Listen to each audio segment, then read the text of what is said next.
La tokenisation. Déjà, qu'est-ce que c'est que ce mot d'extraterrestre? Bonjour à tous, bienvenue sur Analyse Immo. Aujourd'hui, on va parler donc, vous l'avez compris, de tokenisation immobilière. Question très controversée aujourd'hui et je ne sais pas si elle est très connue, vous me direz en commentaire. Tokenisation, déjà, qu'est-ce que c'est? Ça vient du mot token, jeton.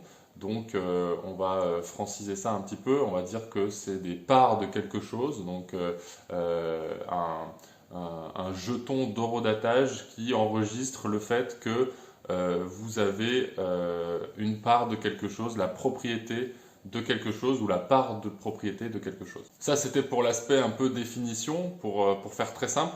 Maintenant, la tokenisation, elle s'adapte à beaucoup de marchés, beaucoup de secteurs. C'est une approche innovante, on va dire, du droit de propriété. Et ça fait beaucoup parler de lui en ce moment parce qu'il y a justement des sujets autour de l'immobilier qui, en fait, pourraient très bien accueillir à bras ouverts la technologie, mais il y a des règles légales de l'ancien système ou du système, on va dire, qui est actuel et qui va avoir vocation à être remplacé, qui va justement parasiter le fait de pouvoir débloquer des solutions, des plateformes innovantes, notamment dans l'investissement immobilier, en tokenisant des parts de propriété de biens immobiliers.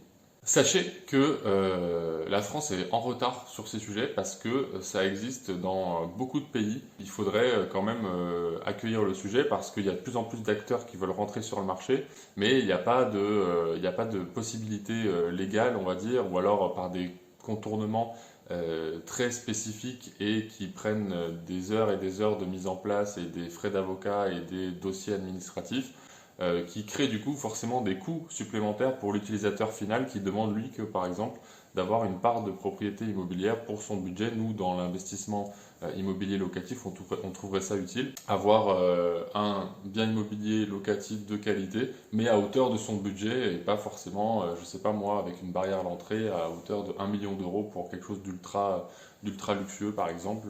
Mais voilà, on pourrait très bien se dire qu'il y a 10 ou 100 personnes qui prennent un petit pourcentage du bien en question pour se répartir ensuite les bénéfices de cet investissement immobilier en particulier. Donc on a parlé beaucoup des blocages, donc des blocages juridiques, administratifs, donc je sais pas moi, monter des véhicules sociétaires pour pouvoir créer de la tokenisation. Donc du coup, ça revient à complètement dénaturer l'innovation technologique. Ben, aujourd'hui, maintenant, on va parler de l'approche justement innovation, de cet apport que la technologie blockchain, on va dire, apporte justement au marché de l'immobilier.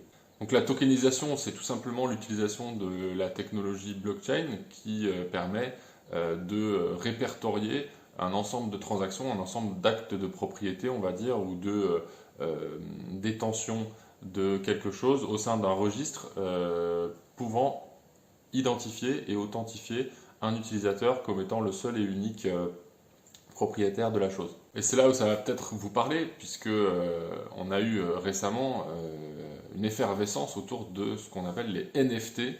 Alors là, vous avez surtout des gens qui ont spéculé sur on va dire des mini-œuvres d'art dont la propriété pouvait être justement justifiée par rapport à une blockchain, etc., où plusieurs technologies s'affrontaient dans cette espèce de mouvance. Je ne dis pas que c'est une bulle et que ça n'a pas d'apport en termes de droit de propriété, de droit d'auteur, etc., et de détention d'œuvres d'art. C'est un marché qui est totalement en essor et qui peut fonctionner, mais là, c'est pas le sujet aujourd'hui. Le sujet aujourd'hui, c'est de parler de NFT, mais NFT dans l'immobilier. Donc, on va tokeniser, fractionner une partie d'un bien, par exemple, ou une partie de la propriété plus spécifiquement du bien, pour pouvoir le répartir entre plusieurs personnes, plusieurs utilisateurs, et identifier et authentifier que chaque utilisateur détient, je ne sais pas moi, 1% du projet, du bien immobilier, de l'investissement.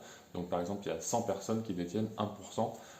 Si elles ont à part égale investi dans le projet, ben on sait que s'il y a un revenu qui est dégagé de ce projet, il faudra répercuter 1% des revenus à chaque personne, chaque utilisateur qui pourra du coup justifier de son droit de propriété via la blockchain et le registre décentralisé qui correspond. À mon avis, c'est vraiment un changement dans la manière de voir l'immobilier. Je ne sais pas exactement quand est-ce que ce sera démocratisé, mais c'est sûr que c'est le futur. Et ça va poser pas mal de questions justement sur tout ce qui est intermédiaire en cours, donc les agents, les notaires, etc. Parce que justement, on a cette désintermédiarisation, cette décentralisation qui va intervenir. Il n'y aura plus besoin d'intervention humaine, en fait, il suffira juste de suivre le protocole technique, le protocole technologique mis en place avec plusieurs blockchains interopérables, etc., juste pour savoir qui détient quoi, et qui vend à qui loue à qui, et c'est tout. Plus besoin de tiers pour identifier et authentifier les personnes. Et c'est ça le vrai avantage, la vraie disruption technologique. Maintenant, je peux comprendre, moi, que ça fait peur, parce que quand on est habitué à faire des choses d'une certaine manière, et quand on a aussi des métiers entiers, des pans de métiers entiers qui dépendent d'un secteur d'activité qui dépend du système actuel, eh bien, on n'a pas envie du changement, on n'a pas envie d'embrasser, de prendre à bras le corps la technologie qui arrive, puisque ça fait peur, ça va peut-être même créer des professions et surtout en supprimer des anciennes. Aujourd'hui, ce qui pourrait s'apparenter à la tokenisation de l'immobilier, même si c'est pas ça, c'est le co-investissement. C'est les plateformes soit de crowdfunding pour les projets neufs, j'en ai déjà parlé dans une vidéo que je vous mets tout de suite en bas pour aller regarder, soit les projets, on va dire, de club deal immobilier, où là, il y a des personnes qui ne se connaissent pas et qui se rassemblent et qui mettent en commun des ressources financières pour pouvoir investir, par exemple, dans des projets d'investissement d'immeubles de rapport. Et là, il y a forcément des conflits ou on va dire des intérêts divergents ou même si tout le monde s'entend bien, on va être limité puisque c'est vraiment monter une entreprise ensemble, investir dans un projet, comment la gestion est faite, qu'est-ce qu'il arrive si quelqu'un veut sortir, si, je ne sais pas moi, quelqu'un décède, les assurances, comment on fait, etc. Donc voilà, il y a pas mal de problématiques et c'est pas un protocole technologique qui gère la chose, c'est des humains entre eux, ce qui est bien, mais je veux dire, c'est supporté par des aléas forcément de la vie qui peuvent arriver. Donc aujourd'hui, uniquement deux choses, le crowdfunding et les club deals immobiliers. Donc club deal immobilier, ça peut être aussi vous associer avec un ami ou avec un membre de votre famille pour faire une SCI ou une SAS immobilière. Et là, c'est exactement la même chose, hein. C'est juste des règles d'organisation qui permettent d'aboutir et de concrétiser un projet. On l'a vu dans la vidéo sur le crowdfunding que je vous ai mise pas loin dans cette vidéo lorsqu'on en a parlé.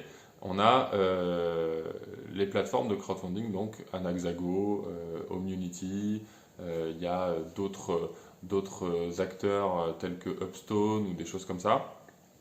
Je vous mettrai les liens dans la vidéo. Il y a donc, sans parler du crowdfunding, on peut parler des plateformes d'investissement pur et dur. Moi j'en connais quelques-unes, je sais qu'il y a Beanstalk, il y a Brix.co. Et pour les plateformes étrangères, les plus connues, c'est tout simplement SolidBlock et Realty, qui sont vraiment très connus, mais c'est des investissements, je crois, aux États-Unis, donc voilà, c'est encore au balbutiement de la chose. Je vous les mettrai aussi en description, bien évidemment. Donc des plateformes qui proposent, on va dire, des investissements clés en main et participatifs, où là, vous pouvez réaliser vos projets à partir d'une certaine somme, d'un ticket d'entrée. Donc je ne dis pas que toutes les plateformes sont bien, chacune a ses spécificités, pardon, mais faites bien attention parce que souvent il y a du risque et il y a des petites choses à connaître. Quand on ne connaît pas l'immobilier, on a tendance à se dire waouh, il y a 10% de rentabilité, c'est génial. En fait, c'est pas tout beau, tout rose. Donc faites vraiment attention, faites-vous accompagner si vous pouvez. Et d'ailleurs, posez-moi toutes les questions que vous voulez, j'y répondrai avec grand plaisir. C'est tout pour aujourd'hui. Qu'est-ce que vous avez pensé de ce sujet, la tokenisation immobilière? Est-ce que c'est quelque chose que vous connaissiez? Est-ce que vous avez déjà investi dans des plateformes, peut-être à l'étranger, parce que c'est beaucoup plus démocratisé à l'étranger qu'en France? Si ça vous a plu, bien évidemment, je vous laisse vous abonner tout de suite dans le petit encart qui s'affiche. Vous avez été voir du coup la vidéo sur le crowdfunding? Je sais, je fais le forceur, mais elle est juste là, donc vous pouvez y aller. Et puis on se dit à bientôt.